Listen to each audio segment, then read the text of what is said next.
Hello everybody, I'm Peter Balverbeek, work at the University of Twente, Philosophy of Technology, and at UNESCO I'm the chairperson of the World Commission for the Ethics of Science and Technology. And in this video I would like to tell you something about ethics and AI, and especially from the perspective of UNESCO, how you can think about AI ethics at the scale of the whole world. It has become quite common to say that we are now living in the fourth industrial revolution. After the mechanization, mass production and automation, we now live in a time of cyber-physical systems, where digital technologies merge with our physical world.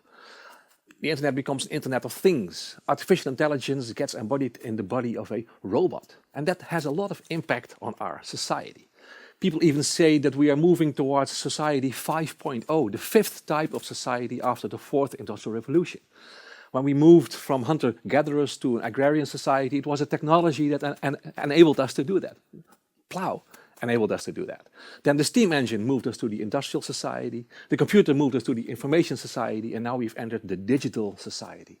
A society where new ethical and societal issues pop up. In AI ethics, there are several ways to tackle this. As you might have noticed, a lot of ethical codes have been developed in the ethics of AI over the past years. 2019 seems already to have gone into history as the year of AI ethics. And typically 3 elements recur in all these ethical frameworks. They call them the FAT principles. Fairness, which means that there should be no bias in algorithms in AI, no discrimination. Accountability, which means that we should attribute responsibility. People should be able to take their own responsibility for the choices that they make with the help of AI. And transparency. We should be open about the data sets with which we train the AI systems. And we should also be open about how the algorithms work with the data. On the global scale, there is currently quite a big discussion on how to base our ethical ideas about AI, on what basis we should build that ethics. And typically it's framed as a kind of struggle or even a race between the US and China. Basically with the idea that either all your data are owned by companies who try to make money with your data, or your data are owned by a state who tries to understand you, control your behavior even sometimes with your data. And then the EU framework is often framed as the third way, ethical AI. AI based on ethics as an answer to these 2 other extremes. Interesting idea, because ethics then enters the heart of AI, but maybe from UNESCO's point of view also an idea in which a lot is missing, because in this race actually the whole southern part of the world is missing. So can we develop AI that encompasses everything, the whole planet, every living being on Earth? From UNESCO's point of view, of course, we focus on education, science and culture. UNESCO focuses on the mind, on how we think. And that's exactly, of course, where artificial intelligence works on. It works on how we understand the world, how we take up with the world around us. Other technologies have done so before. Writing has had an impact on our memory. We can memorize much less than we could, but now we can write it down. The press have, of course, had a lot of impact. Knowledge can now be disseminated. No science without books. AI might be the next step in our thinking, and that's why, from the point of view of UNESCO, we try to address the impact of artificial intelligence on education, science, culture, communication. So in education, several ethical themes pop up. What would AI do to teaching and to learning? But also on a larger scale, what would it imply for the future of work, where jobs might be replaced by machines, by algorithms? There's also an important line that we say about how to educate people to think somewhat critically about AI, how to understand what AI is doing to us, to be literate, as it were, about technology.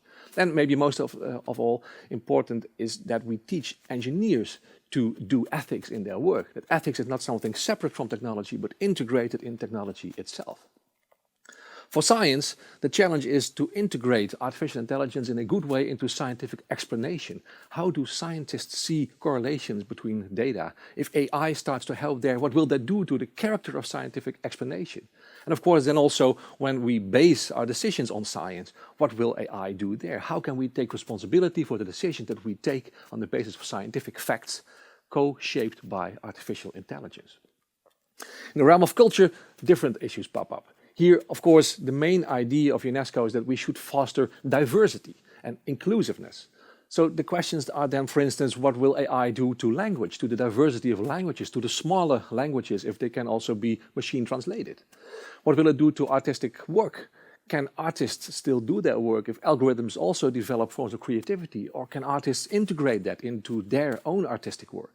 And what will happen to cultural diversity if algorithms help us to understand the world? Can we prevent a one-sided form of interpretation to be developed and to, as it were, rule the world?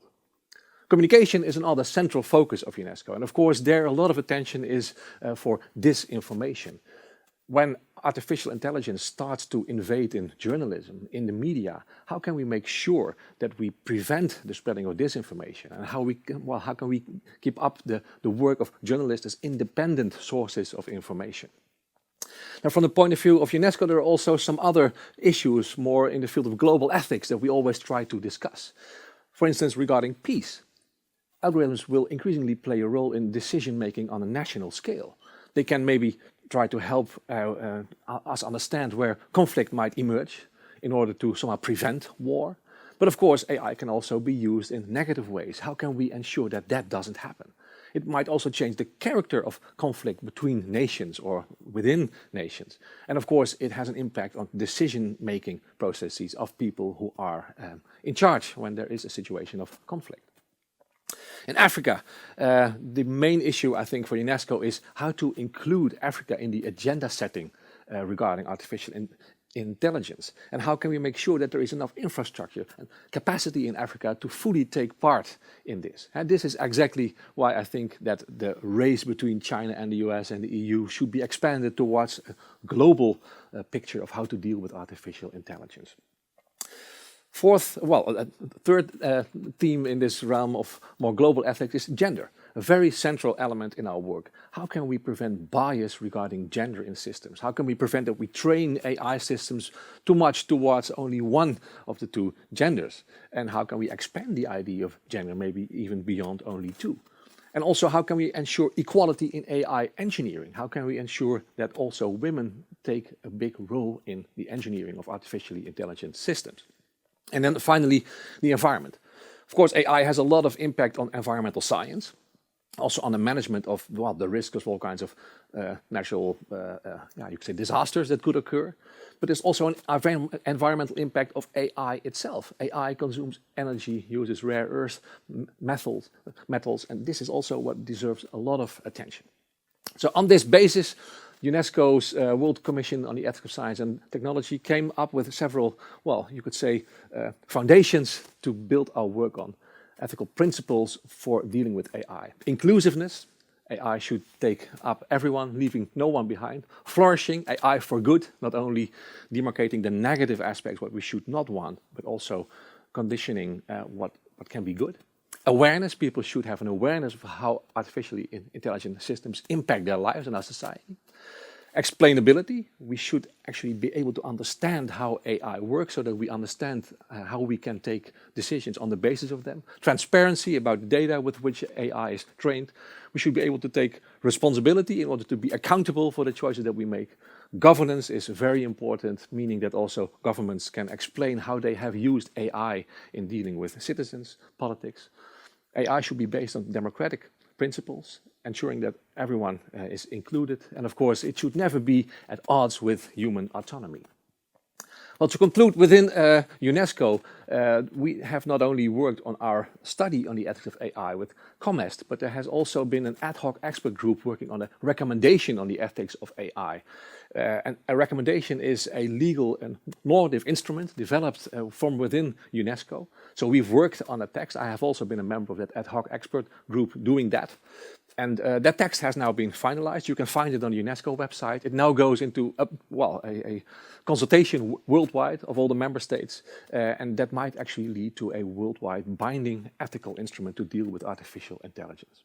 To conclude, UNESCO once started with the idea that we should take care of the mind. From the slogan, and since wars begin in the minds of men and women, it is in the minds of men and women that the defenses of peace must be constructed.